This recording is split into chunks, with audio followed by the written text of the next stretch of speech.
estreito demais para nós.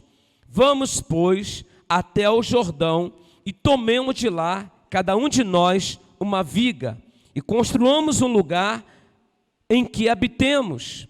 Respondeu ele: ide. Disse um: serve-te de ires com os teus servos. Ele tornou: eu irei. E foi com eles. Chegados ao Jordão, cortaram madeira. Sucedeu que enquanto um deles derribava um tronco, o machado caiu na água. Ele gritou e disse: ai, meu senhor, porque era emprestado. Perguntou o homem de Deus: onde caiu? Mostrou-lhe ele o lugar. Então Eliseu cortou um pau, lançou ali e fez flutuar o ferro, e disse: levantai-o. Estendendo ele a mão, o tomou. Pai, em nome de Jesus, Senhor, somos gratos a Ti, ó Deus, pela Tua palavra, que já foi lida, Senhor, aqui nessa noite, Pai. Nós cremos, ó Pai, através da leitura da Tua palavra, que o Senhor quer trazer à tona, Pai, tudo aquilo que está submerso na nossa vida, Pai. Pai, em nome de Jesus, ó Pai, que nessa noite, Pai, seja noite, Pai, em nome de Jesus, ó Pai, do Senhor, Pai, realizar coisas tremendas aqui sobre a nossa vida, Pai. Fala conosco, ó Pai, continua ministrando em nossos corações, ó Deus, em nome do Teu Filho amado Jesus, amém e amém, Jesus. Glória a Deus. Pastor Bruno também está vindo aí? Pastor Bruno? Pastor Pedro já está ali, amém. Não, mas eu quero pedir à igreja ficar de pé, que possa, vem cá, pastor Bruno, que possa aplaudir a Deus por esses dois homens de Deus, em nome de Jesus, amados. Glória a Deus. Amém.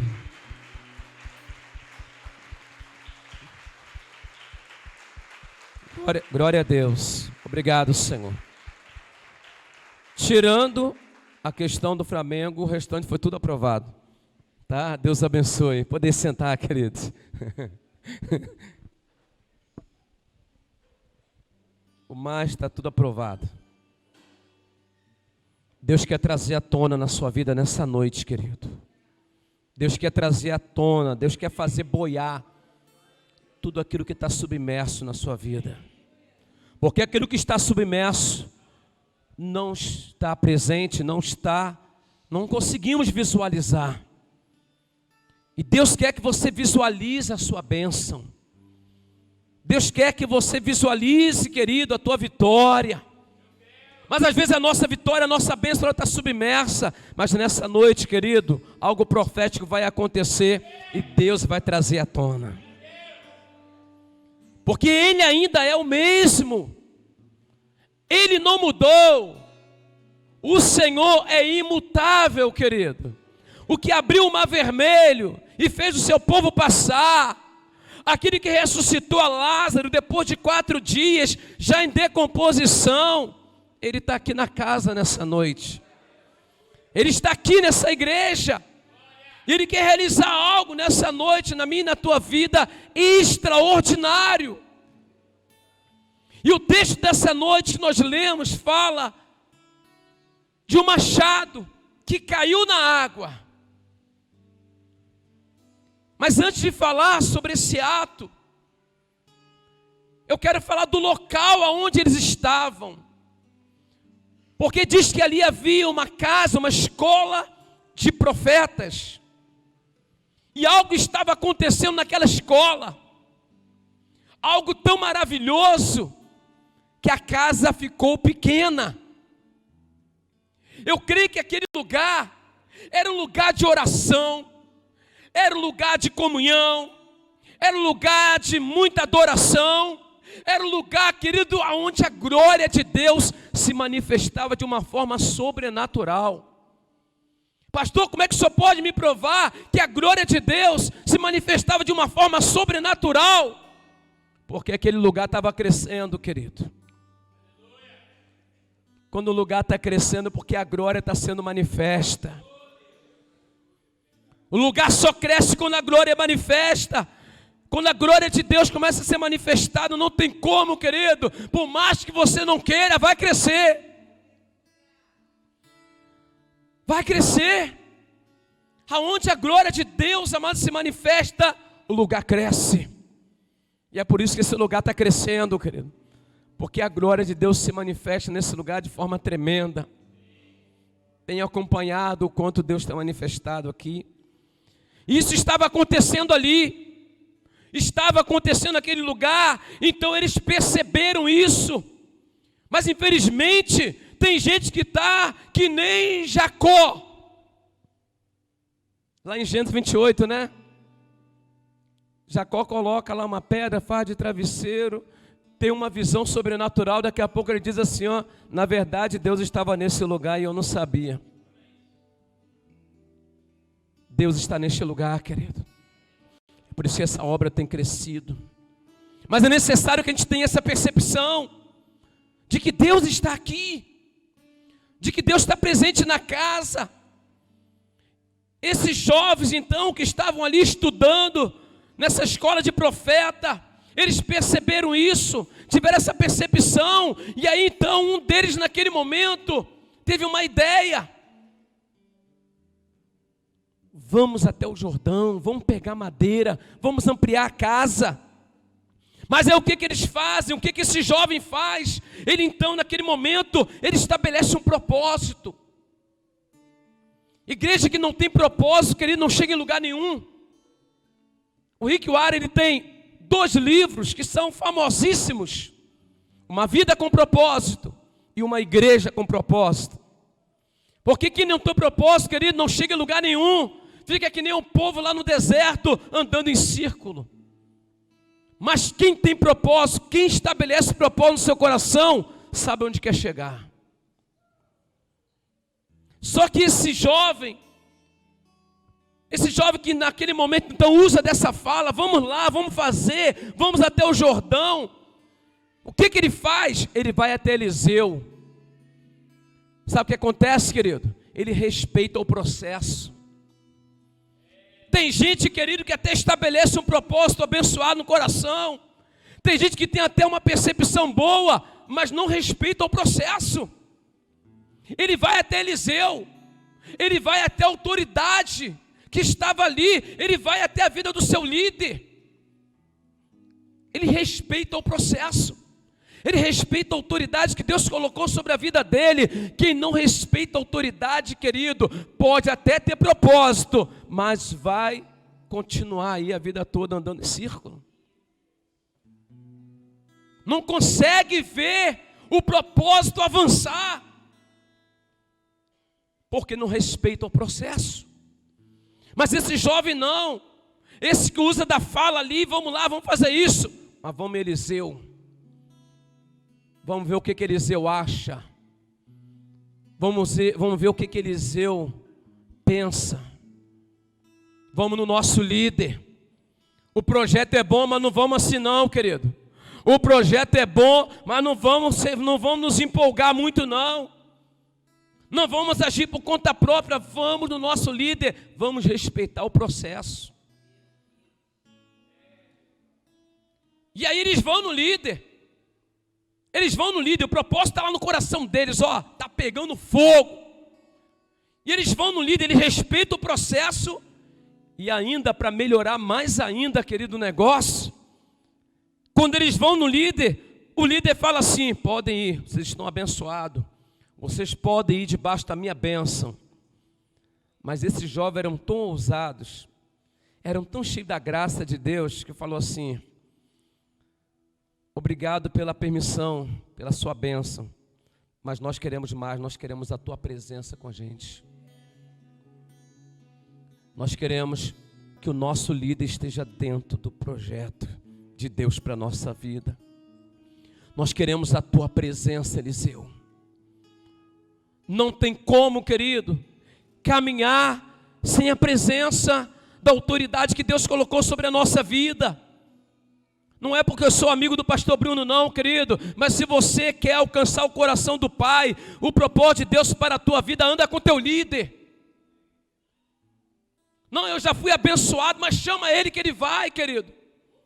Chama ele que ele vai. Ah, mas ele não foi porque não foi convidado. Porque nós queremos andar com a nossa igreja, nós queremos andar com o povo, mas nós queremos que o povo deseje caminhar com a gente.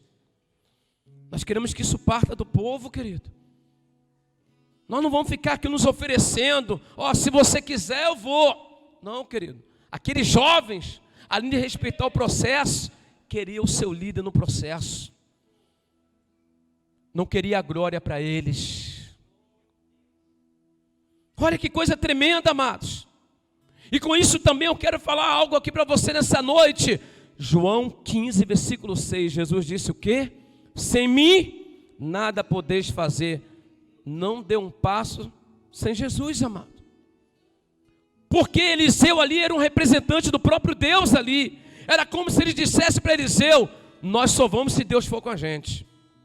Se Deus não tiver nesse negócio, nós não vamos. Moisés também sabia disso, lembram? Êxodo 33, 15.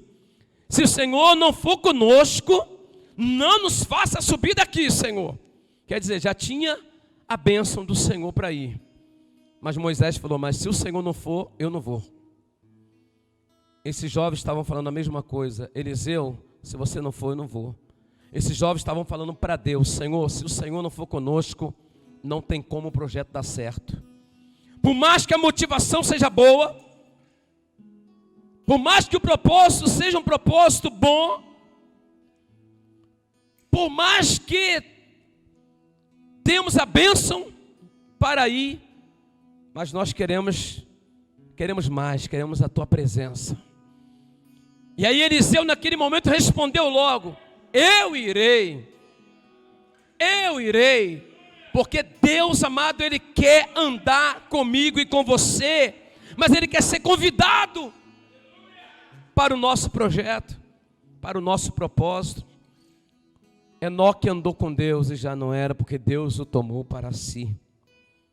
Gênesis 5, 24, Deus tem prazer de andar com o seu povo. E naquele mesmo momento Eliseu então respondeu, eu irei. E esse texto ele é muito rico, amados. Dá para extrair umas 3 mensagens daqui, mas eu quero ainda destacar algo aqui nesse texto, na vida desses jovens, principalmente creio que um jovem ali, como Pedro sempre também foi mais atirado, mais ousado, né? Eu creio que ali tinha um jovem que era mais assim. Eu quero destacar algumas coisas que também são muito importantes para que o projeto, para que o propósito seja estabelecido. Um deles é ter visão de crescimento, irmão. Deus te fez para crescer. Ou você achou que você fosse ficar desse tamanhinho a vida toda, ó? A vida é um processo de crescimento, mas tem gente que não cresce. Tem gente que não cresce. Desde a criação o Senhor falou que multiplicai, cresça. O desejo do Senhor e de cada pai e mãe aqui é ver os seus filhos crescer, não somente em estatura, mas em graça, em conhecimento, serem homens e mulheres bem-sucedidos na sociedade, não é, pai? Não é, mãe? Você não tem um desejo que o seu filho seja melhor do que você? Eu estou falando com o Mateuzinho direto que ele vai ser muito, mas muito melhor do que eu. Porque esse é o nosso desejo como pai. Esse é o desejo do pai. Que os seus filhos cresçam. Que você não seja mais o crente de hoje que você era ontem. O crente de ontem ficou para ontem. Hoje eu preciso ser um novo crente. Amanhã eu preciso ser um novo crente. Eu preciso buscar, como diz Paulo lá em Efésios, querido, capítulo 4, versículo 12, o aperfeiçoamento. O aperfeiçoamento, sabe o que é? O crescimento. Eu preciso crescer. Eu preciso avançar.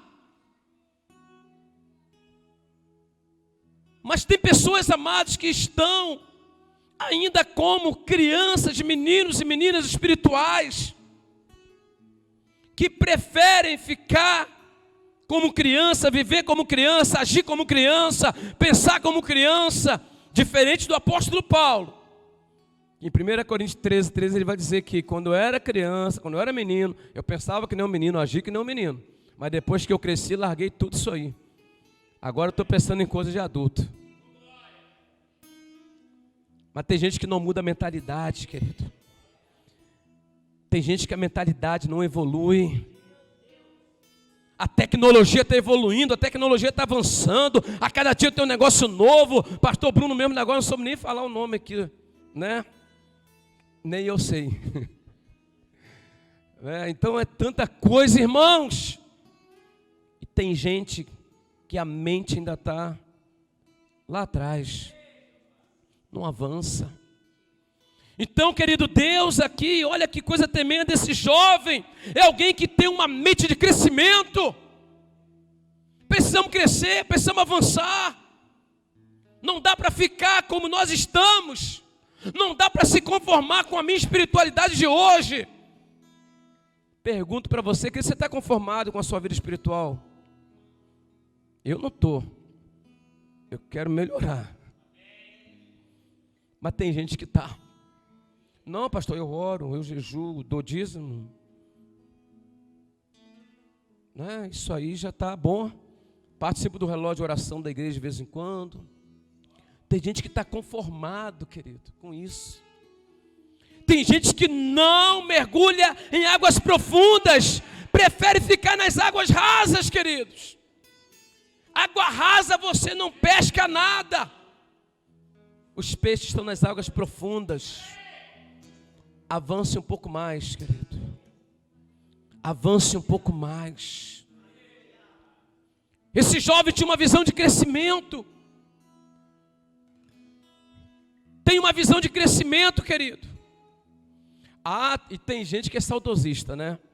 Ah, eu gostava dessa igreja aqui quando era pequenininha, que os irmãos se falavam melhor, que não sei o quê, né? É aquela musiquinha antiga, né? Igrejinha velha do interior.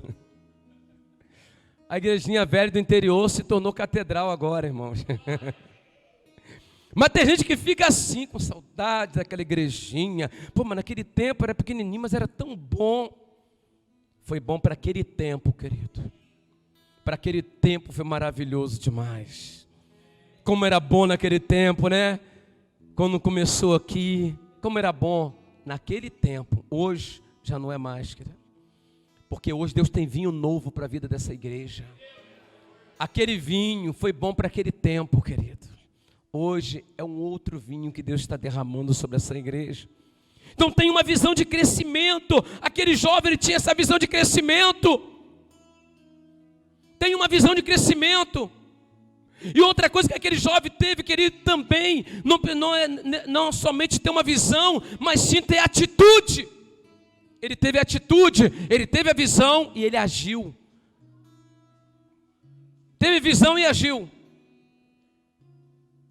Lá em Casimiro de Abreu, irmãos, nós estamos lá 8 meses. Eram muitas reuniões, é reunião disso, reunião daquilo. É culto todo sábado, acabei com tudo.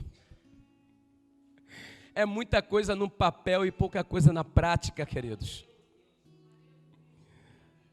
Tem gente que tem muito projeto, tem tudo lá, tem tudo muito bem estruturado, mas não tem atitude.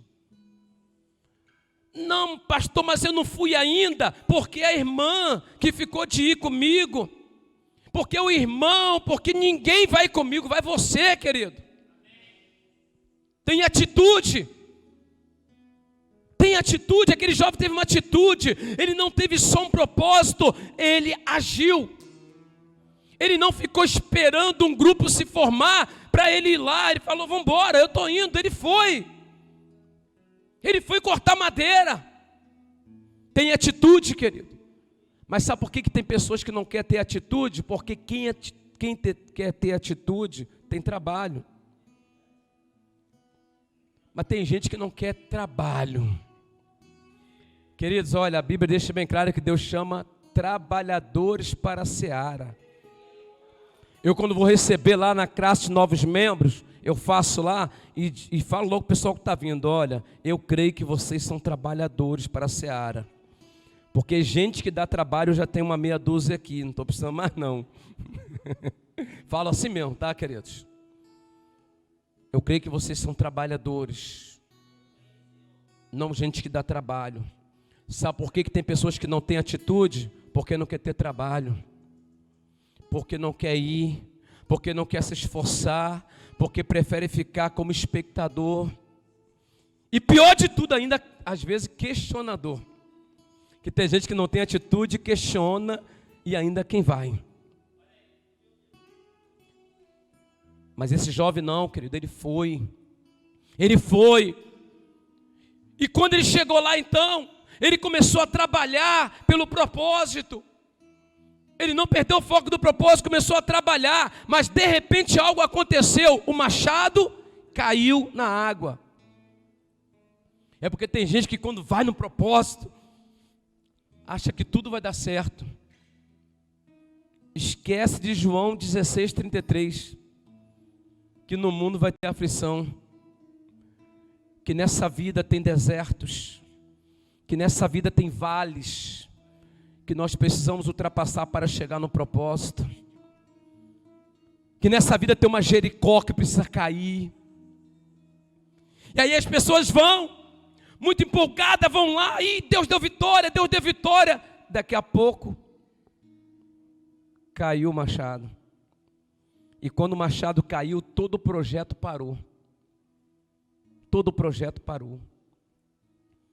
Querido, entenda uma coisa, que nesse propósito, nesse projeto, nesse processo, coisas que nós não esperamos pode acontecer. Mas nunca esqueça de uma coisa.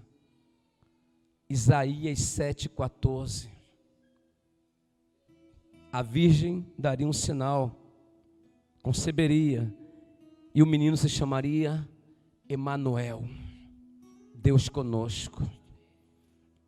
O machado pode ter caído, querido, mas lembra que eles tinham chamado Eliseu para estar junto?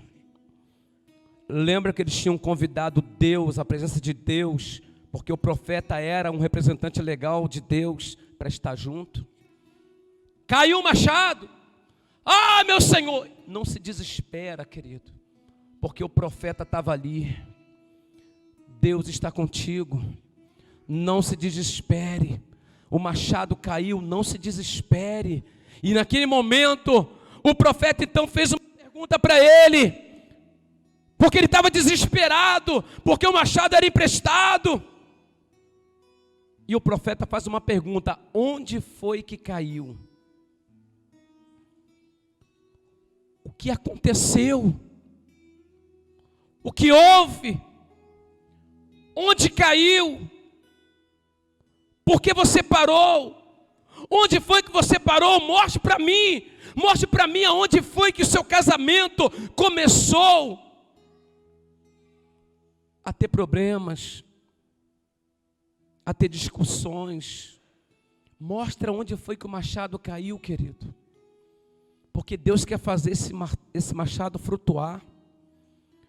Porque Deus nos deu um machado, Deus nos deu uma bênção. Só que às vezes essa bênção está submersa, porque alguma coisa aconteceu no meio do processo. Mas nunca esqueça, querido, que Deus está conosco. Só mostra para Ele. Tem um corinho antigo: conta para Jesus onde é a tua dor. Ele é o remédio, confia no Senhor. Não te desanimes com a tua cruz. O que tu precisa, conta para Jesus. Não fique desesperado, querido. Caiu alguma coisa? Alguma coisa deu errado na sua vida? Alguma coisa deu errado nesse processo? Conta para Ele aonde foi que caiu. Conta para Ele. Porque no momento que aquele jovem contou para Eliseu, Eliseu então pegou um pedaço de pau e lançou sobre a água. quando você abrir o seu coração para Deus, amado, quando você contar: Senhor, meu machado caiu. Porque tem gente que está achando, pastor Bruno, que está com machado ainda, pastor Pedro, mas está só com cabo na mão. Cabo não faz efeito, é só a parte de ferro que faz o efeito na madeira. Tem gente que está cantando, mas está só com cabo na mão. O machado já caiu, não tem mais unção. Tem gente que prega e ninguém se converte, nada acontece. Sabe por quê, querido? Porque pregar, qualquer teólogo prega, qualquer um prega, mas está só com cabo na mão. O cabo não faz nenhum efeito, pode até fazer barulho, mas não faz efeito. Estamos vivendo um tempo, querido, de muito barulho e pouca essência, e pouca graça, e pouca unção. Não adianta bater o cabo tem que estar com o machado. Nessa noite Deus quer fazer esse machado flutuar, querido. Só que para isso você precisa reconhecer que você perdeu o machado, que a sua vida não é mais a mesma, que você até canta, mas não encanta mais ninguém, nem a Deus. Precisa reconhecer que você perdeu o machado. Para de ficar enganando a si próprio e pensando que está enganando os outros. Reconheça que o machado caiu, porque se você reconhecer que o machado caiu, querido, Deus vai fazer flutuar nessa noite. Deus vai trazer a unção de volta. Uma vez perguntaram: pastor, Deus tira, né? Deus tira os dons. Querido, os dons não, mas a unção Ele tira. E dom sem unção é cabo de machado. Eu vejo gente na igreja falando de língua, que eu sou a favor, tá, querido? Eu sou meio metobreia, tá? Eu gosto desse movimento. Nasci nisso, querido. Nasci no monte, no meio do povo lá da Assembleia de Deus, né? Nasci nesse negócio aí. Mas tem gente que fala em línguas, querido, batendo cabo, achando que está cheio da unção, cheio da graça. Eu até brinco que tem gente que traz até bala house, daquela extra forte para a igreja, para ficar... É só cabo de machado, querido. Para de chupar bala house, querido. A unção já se foi há muito tempo. E acabou. E acabou. Foi-se a glória de Deus há muito tempo. Traga a arca, não traga um caixote. Tem gente que carrega um caixote nas costas, achando que está carregando a arca. Eu vim falar o que Deus manda, querido. Reconheça que o machado caiu. Primeiro passo para você receber, para que tudo que está submerso venha boiar, venha vir à tona nessa noite, é você reconhecer. Seja humilde, querido. Seja humilde, reconheça que o machado caiu e que você precisa recuperar e que você precisa voltar a ser a bênção que você era, e melhor ainda, reconheça. E depois o que aconteceu? Quando Eliseu jogou aquele pedaço de pau lá nas águas, o machado frutuou. E aí Eliseu foi lá, pegou o machado e levou para aquele jovem, não foi? Não. Faça a sua parte e Deus fará a dele. A parte de Deus foi fazer o machado flutuar, mas entrar no rio para pegar o machado é sua, querido. Deus fez o machado flutuar, mas depois Eliseu falou o que para aquele moço? Agora você vai lá e pega. Vai lá e pega o que você perdeu. Eliseu não colocou na mão dele. Sabe o que significa, querido? Quer a vitória, quer a bênção de volta? Busca, vai buscar, querido, a sua bênção. Porque nessa noite, para aqueles que estão entendendo o que Deus está falando, para aqueles que reconhecem que o machado caiu, Deus já está trazendo à tona. Mas não adianta Deus trazer à tona e você não tomar posse, e você não ir lá e pegar o teu machado. Então que nessa noite, querido, você possa pegar o teu machado de volta. Que o machado do teu casamento volte a ser um machado cortante de bênção. Que o machado do seu ministério volte a ser um machado cortante. Que ele volte a cortar novamente como ele cortava antes. Cortava muita madeira. Mas a função sua nessa noite é você pegar. E eu quero convidar você a se colocar de pé e pegar